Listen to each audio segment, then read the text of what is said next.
Berbagai kegiatan di bidang RHL telah banyak dilakukan.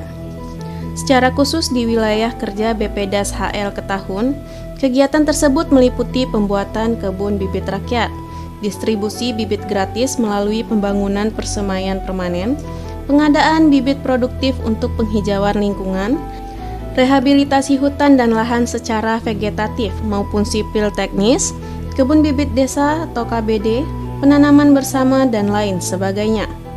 Kegiatan-kegiatan tersebut dilaksanakan oleh BPDAS HL Ketahun bersama dengan stakeholder terkait dan kelompok masyarakat.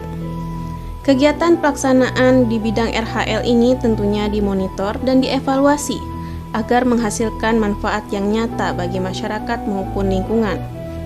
Manfaat tersebut antara lain meningkatkan tutupan lahan yang secara perlahan dapat mengurangi erosi dan sedimentasi, banjir, dan tanah longsor karena perakaran vegetasi berkayu yang dapat memperkuat struktur tanah, mengurangi pemanasan global dan pencemaran udara karena oksigen yang dihasilkan oleh tumbuhan mampu mencegah menipisnya lapisan ozon, dan meningkatkan kesejahteraan masyarakat karena melalui program di bidang RHL dapat menambah mata pencarian masyarakat dan masyarakat dapat menikmati hasil bukan kayu dari penanaman RHL. Manfaat-manfaat ini adalah bukti keberhasilan RHL yang telah dilaksanakan. Penyebarluasan keberhasilan RHL ini perlu dilakukan agar masyarakat mengetahui bahwa kegiatan RHL tersebut bermanfaat dan lebih termotivasi dan berpartisipasi dalam mendukung kegiatan RHL. Berikut adalah beberapa contoh success story kebun bibit rakyat dan kebun bibit desa BPDAS HL Ketahun Bengkulu.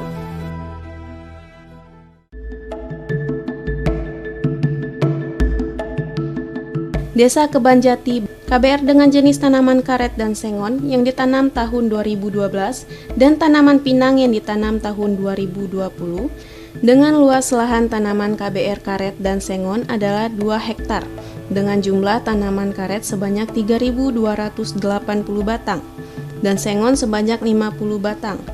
Sedangkan luas lahan tanaman KBR pinang adalah 0,1 hektar. Desa Batu Raja, Kabupaten Bengkulu Utara. Salah satu jenis tanaman KBR-nya adalah penanaman bibit karet dan sengon. Hasil getah dari penanaman karet sudah dimanfaatkan oleh masyarakat untuk membantu perekonomian mereka sehari-hari.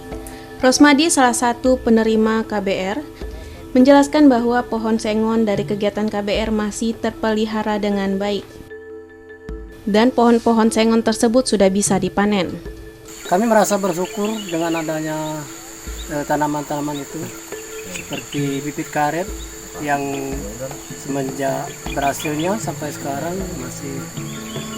masih berhasil, masih produksi, apalagi seperti kita zaman Covid ini. Untung kami terbantu dengan adanya perkebunan karet dulu. Dengan adanya itu, kayu juga bagi masyarakat yang sangat perlu kayu. Desa Kurotidur, Kabupaten Bengkulu Utara.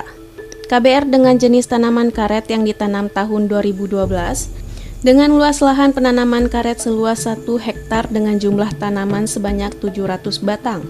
Produksi getah karet dalam 1 minggu mencapai 100 kg sebagai sumber penghasilan bagi petani atau pemilik lahan tersebut.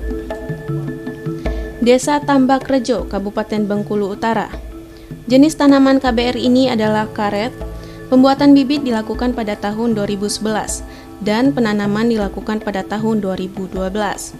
Jumlah tanaman karet pada lahan ini sebanyak 350 batang dengan produksi getah 50 kg per minggu. Produksi karet semakin meningkat di tahun 2018, 2019, dan 2021 yang mencapai 60 kg per minggunya. Desa Penembang, Kabupaten Bengkulu Tengah. Kegiatan KBR dilaksanakan pada tahun 2010 dan 2013 dengan jenis tanaman karet.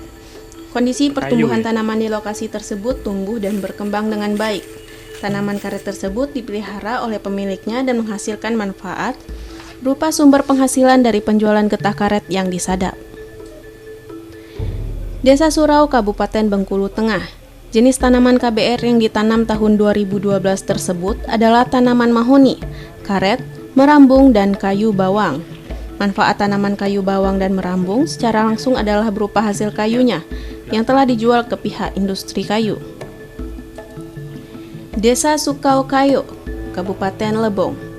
Jenis tanaman KBR yang ditanam tahun 2015 tersebut adalah tanaman sengon.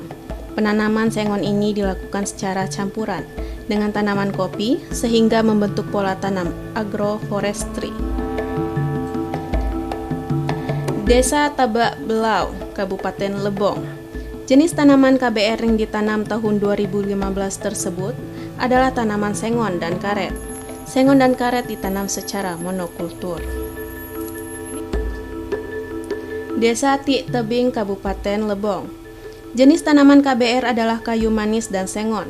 Kayu manis merupakan tanaman KBR pilihan anggota kelompok tani ini karena bermanfaat sebagai sumber penghasilan petani.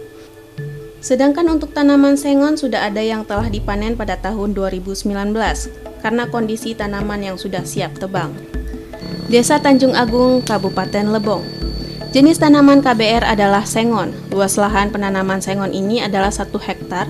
Penanaman KBR sengon ini dilakukan secara agroforestry dengan tanaman kopi. Manfaat penanaman KBR sengon tersebut adalah sebagai penghasil kayu dan penghijauan lingkungan. Desa Air Merah, Kabupaten Rejang Lebong. Kegiatan KBR penanaman pada tahun 2012 dengan jenis tanaman kayu surian, mindi, kayu Afrika, dan aren. Kondisi saat ini untuk jenis surian, mindi, dan kayu Afrika sudah dilakukan panen. Hasilnya dimanfaatkan untuk pembangunan rumah. Desa Bajak 2, Kabupaten Bengkulu Tengah. Memiliki jenis tanaman KBD Pinang Betara dan Bambang Lanang. Program KBD dengan jenis bibit Pinang Betara sebanyak 10.000 batang dan Bambang Lanang 30.000 batang, yang penanamannya dilakukan pada tahun 2020. Manfaat ke depan yang diharapkan petani dari tanaman Pinang Betara dan Bambang Lanang ini adalah sebagai sumber perekonomian atau penghasilan petani. Karena dari segi harga dan pasarannya, pinang ini menjanjikan kenaikan perekonomian bagi petani. Mula kami mendapatkan bantuan bibit dari Bappedas. Awal mulanya kami dipilih menurut kelas dari kelompok tani. Kami berdasarkan dari kelas itu kami berada di kelas lanjut. Maka dari itu kami terpilih untuk mengikuti kegiatan KBD tersebut. Desember itu bibit sudah nyampai di KBD kami masing-masing dari kelompok Margi Kelindang, kalau tidak salah ada 6 kelompok, cuman saya kebetulan yang lain kurang tahu, yang saya ketahui itu di kelompok saya. Kemudian pada 4 Mei, kalau tidak salah 4 April bibit tersebut kami bagikan karena menurut data kami harus di KBD itu 4 bulan lamanya untuk dipelihara dulu, kemudian baru dibagikan. 4 Juni kami mengadakan pembagian bibit, kemudian ditanam oleh anggota. Dalam pembagian tersebut anggota mendapatkan 150 batang. Di tahun 2020-2021 ini orang gemar menanam pinang betara. Nah, kebetulan kita berawal dari kita, orang tuan. Jadi harapan kita nantinya dengan bantuan-bantuan seperti ini, masyarakat itu tertolong dari ekonomi yang bentuknya dari pinang tersebut. Desa Harapan, Kabupaten Bengkulu Tengah. Pada tahun 2019, kelompok Tani Maju Bersama mendapat program KBD dengan jenis bibit Pinang Betara sebanyak 10.000 batang dan Bambang Lanang 30.000 batang. Manfaat ke depan yang diharapkan petani dari tanaman Pinang Betara dan Bambang Lanang ini adalah untuk meningkatkan perekonomian petani. Yang tahun 2019 kemarin ada salah satu kelompok tani kami dari Desa Jambu ini menerima program pembibitan kebun desa. Pembibitan kebun desa dari Bappedas yang alhamdulillah sudah disalurkan oleh ketua kelompok pengurus kelompok taninya kepada anggotanya, kepada masyarakat kami Desa Jambu, yang menurut kami sangat bermanfaat bagi warga kami Desa Jambu, seperti Pinang Betara dan Bambang Lanang. Mudah-mudahan dengan warga kami menanam pinang. Harapan kami ke depannya untuk penguatan ekonomi di desa kami. Kemudian yang bentuk bambang lanang kayu, mudah-mudahan di samping untuk 10 tahun ke depan bisa dimanfaatkan oleh warga kami. Kemudian di samping itu juga untuk mempertahankan kelestarian, kestabilan ekosistem alam di desa kami.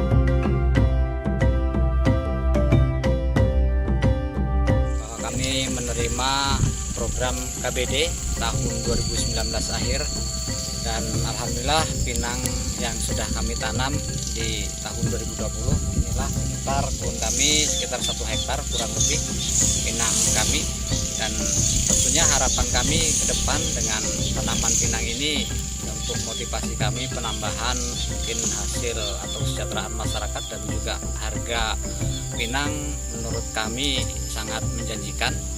Dan selain dari itu juga mudah-mudahan masyarakat juga bisa meniru dengan kami menanam pinang ini di Desa Sukamulya, Kecamatan Girimulya.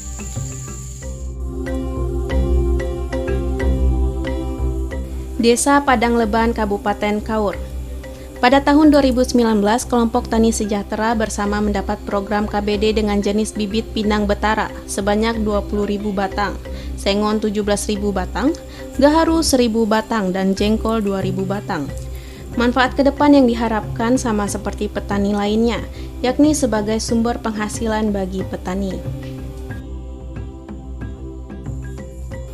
Desa Ula Agung, Kabupaten Kaur. Jenis tanaman KBD ini adalah pinang betara dan jengkol. Pembuatan bibit dilakukan pada tahun 2019 dan penanaman dilakukan pada tahun 2020. Harapan pemilik lahan terhadap tanaman pinang dan jengkol adalah agar pemerintah tetap memperhatikan tanaman pinang dan jengkol sebagai komoditi yang menjanjikan, dengan harapan tanaman KBD yang ditanam tersebut bermanfaat sebagai sumber penghasilan petani. Sesuai rancangan teknis yang telah dikeluarkan, yang pertama itu kita persiapan lahan, di mana persiapan lahan ini dibagi menjadi yang pertama itu penyiapan untuk lahan pembibitan, sebagaimana ketetapan-ketetapan yang dicantumkan dalam rancangan teknis. Adapun selesai persiapan pembibitan itu di penyesuaian kondisi penanaman RHL dengan yang telah ditetapkan di rancangan teknis. Persiapan lubang tanam, kita memastikan bibit yang mana bibit ini diperiksa langsung oleh pengawas dan penilai, memastikan kesesuaian standar yang diacu dari rancangan teknis. Setelah bibit sesuai standar dari rancangan teknis, maka selanjutnya dilakukan penanaman. Adapun penanaman ini yaitu sesuai yang disampaikan di rancangan teknis, yaitu 833 tanaman per hektar. Kami sebagai pendamping yaitu yang pertama mendata anggota tani yang ada atau yang menggarap lahan yang ada di blok RHL. Kemudian tugas yang kedua yaitu mensosialisasikan pada masyarakat soal pentingnya kegiatan RHL tersebut. Kemudian yang ketiga, melakukan pendampingan kepada masyarakat dalam pembentukan KTH atau kelompok tani hutan. Kami dari Waslai bertugas untuk mengawasi kegiatan penanaman di lokasi RHL, mulai dari kesesuaian lokasi dengan rancangan teknis, kemudian kesesuaian jenis bibit dan jumlah bibit, terus pelaksanaan penanaman dan pemeliharaan.